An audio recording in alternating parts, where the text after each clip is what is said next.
Hello friends, welcome to இதியன் சமையல். இப்போது நான் உங்களுக்கு ஒரு செடி காமிக்க போகிறேங்க. என்ன செடி அப்படின்னா உளுந்தஞ்செடி. இது வந்து பார்த்தீங்க அப்படின்னா கிராமத்தில் உள்ள எல்லாருக்கும் இந்த செடியை பற்றி தெரியும். ஆனால் நகரத்திலே பிறந்து நகரத்திலே வளர்ந்தவங்களுக்கு கண்டிப்பாக இதை பற்றி தெரியாது. உளுந்து வந்து எப்படி வருது அப்படின்னா இந்த மாதிரி செடியிலேருந்து தான் வருதுங்க. இது வந்து காய், உளுந்தங்காய். இது வந்து இப்போது நான் ஒன்று பறிக்கிறேன் பாருங்கள். இது கருப்பு கலரில் இருக்குல்ல, இது வந்து நாங்கள் என்ன சொல்லுவோம்னா உளுந்த நெத்து அப்படிம்போம். இது வந்து நார்மலாக எங்கள் ஊரில் வந்து நாங்கள் எங்கள் வயல்லலாம் வந்து பார்த்தீங்க அப்படின்னா அந்த நெல்லுலாம் அறுவடை பண்ண பிறகு உளுந்த நெத்தை வந்து பாவி விட்டுருவோம். இதுக்குன்னே விதை நெத்து கிடைக்கும். அதை வந்து என்னென்னா வாங்கி நாங்கள் தூவி விட்டுருவோம். அது வந்து தூவி விட்டுட்டோம் அப்படின்னாச்சுன்னா அடுத்தது வந்து நாங்கள் வந்து உளுந்த நெத்து தான் அறுவடை பண்ணுவோம். இதில் வந்து இன்னொன்று என்னென்னா, இது வந்து பறிக்கும்போது பார்த்தீங்கன்னா இருங்க, நான் பறிக்கும்போதே அது வெடிச்சிட்டு பாருங்கள். வெயிலோடி பறித்தோம் அப்படின்னா டக்குன்னு வெடிச்சிரும்.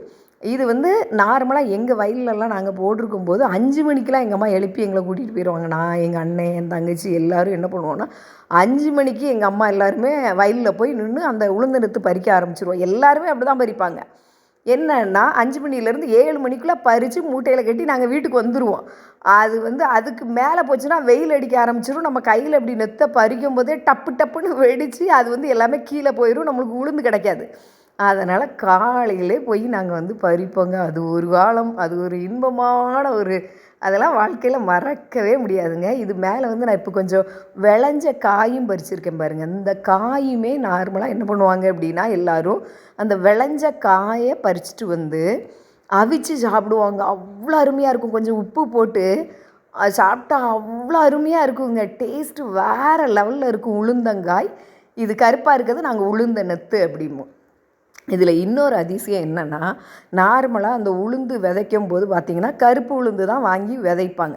இது நம்ம வீட்டில் எப்படி வந்தது தெரியுமா? அந்த வடைக்கு வந்து நான் கழுவும்போது இந்த வெள்ளை உளுந்து பாலிஷ் பண்ண உளுந்து இருக்குல்ல, இதை கழுவிட்டு அந்த தண்ணியை தான் நான் அந்த செடிகளுக்கெல்லாம் ஊற்றுவேன். அதிலிருந்து முளைச்ச செடிங்க இது. ரொம்ப அதிசயமாக இருந்தது. இதுதான் கலிகாலங்கிறது போல். கருப்பு உளுந்து தோலோடி உள்ள உளுந்தை வந்து பாவுனா தான் அது வந்து அந்த முளையை விட்டு நல்லா வந்து பெரிய செடியாக வரும். இது வெள்ளை உளுந்துலேருந்து வருது. ரொம்ப ஆச்சரியமாக இருந்தது. அதனால் இதை வீடியோ எடுக்கணும். நிறைய பேருக்கு கண்டிப்பாக தெரியாது. அதுக்காக நான் அந்த வீடியோ போட்டிருந்தேங்க. அப்புறம் இது வந்து பாருங்கள், அந்த கருப்பு உளுந்தில் கருப்பு நெத்திலிருந்து எடுத்தது. அந்த பச்சை கலர் இருக்குது பாருங்கள். இது வந்து பார்த்திங்கன்னா அப்படியே ஃப்ரெஷ்ஷாக பச்சையாக இருக்கும். அப்படியே சாப்பிடலாம். அவ்வளோ அருமையாக இருக்கும்.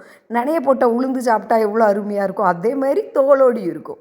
அவ்வளோந்தாங்க, வேறு லெவலில் இருக்கும். இது நிறைய பேருக்கு தெரியறதுக்கு சான்ஸ் இல்லை. கிராமத்தில் உள்ள எல்லாருக்கும் தெரியும். அதுக்காக தான் இந்த வீடியோ போட்டால் எப்படி இருந்ததுன்னு மெசேஜ் அனுப்புங்க.